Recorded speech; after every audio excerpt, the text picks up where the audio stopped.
ES Audio. From the Evening Standard in London, I'm Rochelle Travers, and this is The Leader.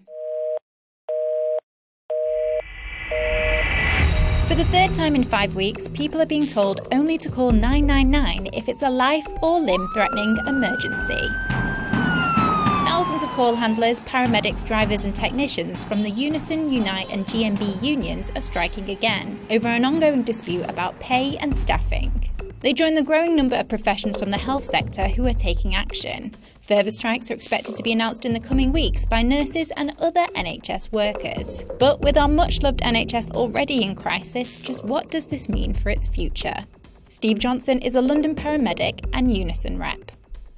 Steve, what would it take to end the strikes?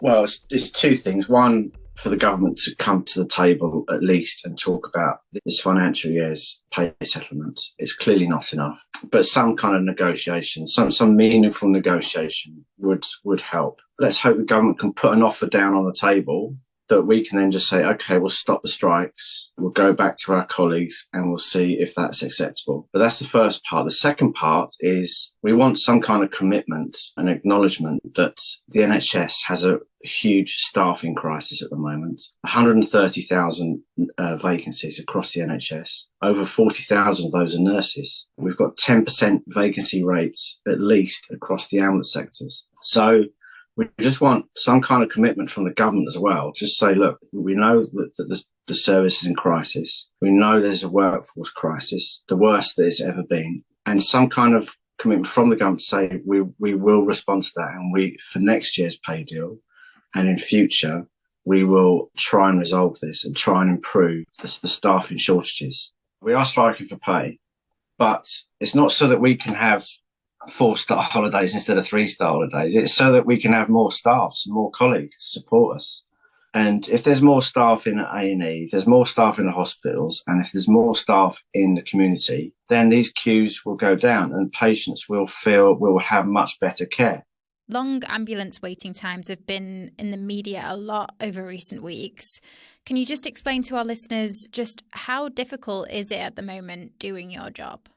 Well, it's impossible. It's virtually impossible. From the time the call comes in, which is normally, unfortunately, the call has been waiting far too long. We get there, we're already feeling a little bit stressed because we know that the impact of our delay, what that will have on the patient and the patient's family. We do, more often than not, virtually all the time, resolve the issues there with the patient and the family. But then taking them into hospital, we haven't taken that decision lightly. We know that patient needs to be in hospital. And then to be faced with long delays again outside hospital or in the corridors at hospital, it's just really frustrating. And we can't deliver the care that we joined up to. We're just nowhere near delivering that care. The delays getting to the patient are just causing so much distress, so much harm, and subsequently the delays at hospital are as well. So it is really distressing to see.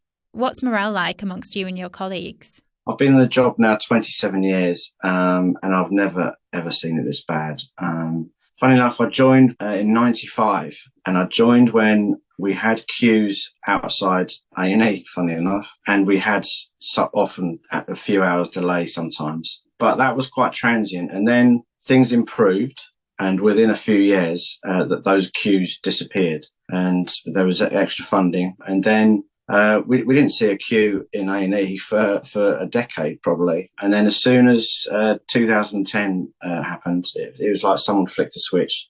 Previously, before COVID, the queues were getting dreadful. There were always delays, especially in the afternoon onwards. We had some hope earlier before because the government say, yeah, we've put in extra funding here and extra funding there.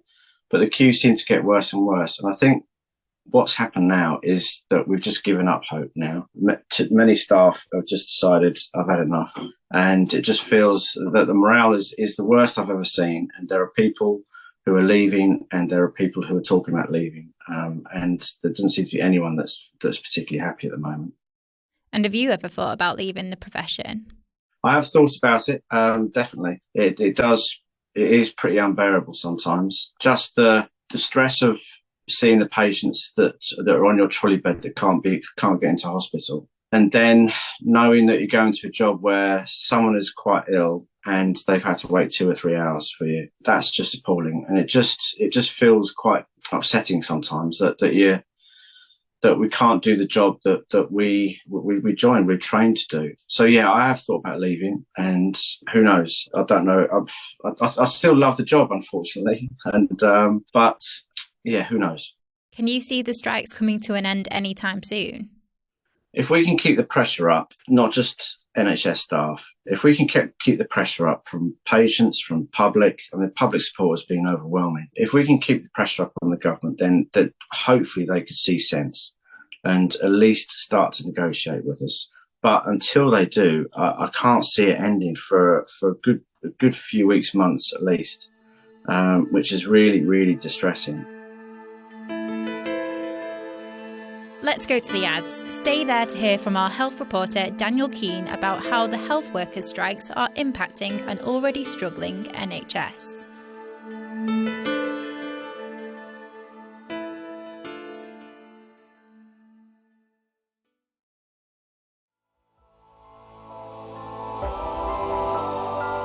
Welcome back. Daniel Keane is the Evening Standard's health reporter. So the advice today from the London Ambulance Service is to call if you have an urgent life-threatening health condition. So in many senses, if you're having a heart attack or you are at imminent risk of death, nothing changes. You must still call 999. However, the difference today is if you are in a category 2, what they call a category 2 call, so you're quite seriously ill, but you don't think you're at imminent risk of death, then you are better placed calling 111 or making your own way to A&E, because they're saying that the delays for these ambulance calls could be so severe that there's simply just no point calling an ambulance. And what has the government said about this strike? So the government claimed that a pay rise matching inflation would actually stoke inflation, and that realistically we can't bring down inflation, which is currently at around 10.7%, down to manageable levels if we are giving public sector workers a large pay rise. I think inside government, the thinking is very much, although the public is behind NHS workers, if they give in and concede to the NHS unions, then they might have to do the same on train strikes, teachers, this huge wave of public sector strike action that's taking place. So I think the thinking from the Treasury is very much we have to stand tough, or else we will be giving out inflationary pay rises and actually not hitting our target of halving inflation by the end of the year. We heard from an ambulance worker in part 1, and he says this isn't just about pay. Staff shortages are their biggest issue. What has the government said about that? I think that the government and Health Secretary Steve Barclay has acknowledged some of the challenges that ambulance workers face. One of the main reasons that ambulance workers are so frustrated is that they spend a huge amount of time actually queuing outside hospitals in ambulances with patients. And that's a really demoralizing experience because, number one, it's not a kind of care that they've been trained to give. And number two, they are delayed in responding to calls in the community. So they feel very guilty and frustrated that they can't be out there responding to those urgent calls that they're hearing come through on their radio. So I think that Steve Barclay is aware of this, and they have pumped some money into hospitals to try and free up bed capacity, because that's what's actually causing the gridlock, is a lack of beds for people in A&E. But in order to really fix the problem, there'll need to be long-term investment and sort of strategic thinking around the NHS. So this isn't going away anytime soon. Obviously, we've had a lot of strikes in the health sector and more are expected. Can you just give us a breakdown of who is expected to be taking action in the coming weeks? Absolutely. So this week we have a physiotherapist strike on Thursday, which is the first time that they've taken action. And then in terms of ambulances, we have February the 6th and the 20th, and also March the 6th and March 20th. And so on February the 6th, that'll be coordinated with the Royal College of Nursing, who are also striking on February 6th and 7th. So a huge day of industrial action for the NHS. Some health bosses think it's the biggest ever.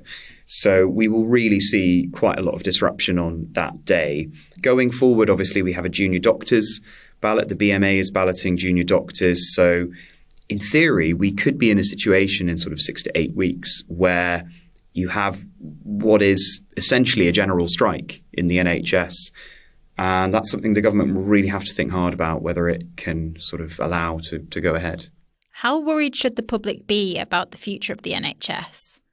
I think we should be really concerned. I think that anybody that has tried to use the NHS, particularly emergency care, in the last 6 months to a year, post-pandemic basically, will see that it is on its knees, and this has been a long time coming.